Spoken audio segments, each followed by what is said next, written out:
Initial public offering.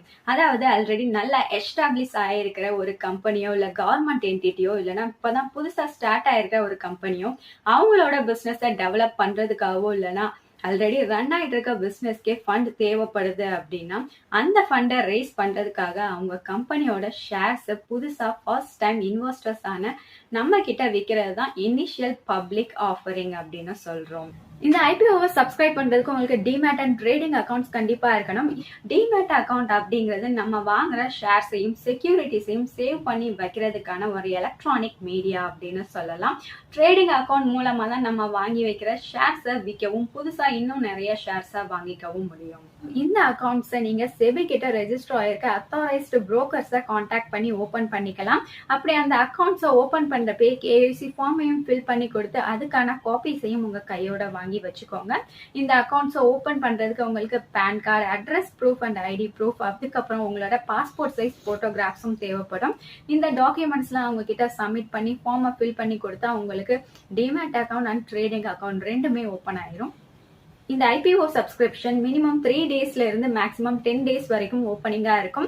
அந்த டேட்ஸ்குள்ள நீங்க அந்த ஐபிஓவை சப்ஸ்கிரைப் பண்ணணும்னா பண்ணிக்கலாம். அந்த ஐபிஓவை சப்ஸ்கிரைப் பண்றப்பே உங்களுக்கு அதோட லாட் சைஸும் மென்ஷன் பண்ணியிருப்பாங்க. அதாவது ஒரு லாட்குள்ள எத்தனை நம்பர் ஆஃப் ஷேர்ஸ் இருக்கு, எத்தனை லாட்ஸ் மினிமம் நீங்க வாங்கணும் அப்படின்ற டீடைல்ஸும் அதுல இருக்கும். அந்த டீடைல்ஸை நீங்க ஃபில் பண்ணி கொடுக்கணும். அது மட்டும் இல்லாம பிட் பிரைஸும் அதுல இருக்கும். அதாவது லோயர் பிரைஸ் எவ்வளோ, அப்பர் பிரைஸ் எவ்வளோ அப்படின்ற பிரைஸ் பேண்ட் இருக்கும். அந்த பிரைஸ் பேண்டுக்குள்ளதான் நீங்க எந்த பிரைஸ்க்கு அதை வாங்கணும்னு நினைக்கிறீங்களோ அந்த பிரைஸை நீங்க பிட் பண்ணணும். இந்த டீடைல்ஸ்லாம் ஃபில் பண்ணி கொடுத்து நீங்க ஐபிஓவை சப்ஸ்கிரைப் பண்ணதுக்கு அப்புறமா அந்த அமௌண்ட்டை உங்க பேங்க் அக்கௌண்ட்ல லாக் பண்ணி வச்சிருவாங்க. இந்த ஃபெசிலிட்டியை தான் application supported by blocked amount அப்படின்னு சொல்றோம். அதாவது அந்த ஐபிஓவை நீங்க சப்ஸ்கிரைப் பண்ணதுக்கு அப்புறமா அதுக்கு ஈக்குவலான அமௌண்ட்டை உங்க பேங்க் அக்கௌண்ட்ல லாக் பண்ணி வச்சிருவாங்க. அந்த ஐபிஓல இருந்து உங்களுக்கு ஷேர்ஸ் அலாட் ஆச்சு அப்படின்னா அந்த அமௌண்ட்டை ரெடியூஸ் பண்ணிட்டு அதுக்கு ஈக்குவலான ஷேர்ஸை உங்க டிமேட் அக்கௌண்ட்ல கிரெடிட் பண்ணிடுவாங்க. சப்போஸ் உங்களுக்கு அலாட் ஆகல அப்படின்னா அந்த லாக் பண்ணி வச்சிருக்க அமௌண்ட்டை ஐபிஓ பீரியட் முடிஞ்சதுக்கு அப்புறமா அன்லாக் பண்ணிடுவாங்க.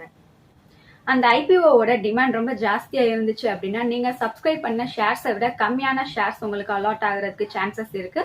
சில டைம் உங்களுக்கு ஷேர்ஸ் அலாட் ஆகாமலே போறதுக்கும் சான்சஸ் இருக்கு. சப்போஸ் உங்களுக்கு அந்த ஐபிஓல ஷேர்ஸ் அலாட் ஆச்சு அப்படின்னா அந்த ஐபிஓ க்ளோஸ் ஆகி 6 ஒர்க்கிங் டேஸ்ல உங்களுக்கு கன்ஃபர்மேட்டரி அலாட்மெண்ட் நோட் வரும். அதுக்கப்புறம் உங்க அக்கௌண்ட்ல லாக் ஆயிருக்க அமௌண்ட்டை எடுத்துக்கிட்டு அதுக்கு ஈக்குவலான ஷேர்ஸை உங்களோட டிமேட் அக்கௌண்ட்ல கிரெடிட் பண்ணிடுவாங்க. அப்படி கிரெடிட் ஆன ஷேர்ஸை செகண்டரி மார்க்கெட்ல நீங்க அதுக்கப்புறம் உங்களை மாதிரியான இன்வெஸ்டர்ஸ்க்கு விற்கணும் அப்படின்னா வித்துக்கலாம்.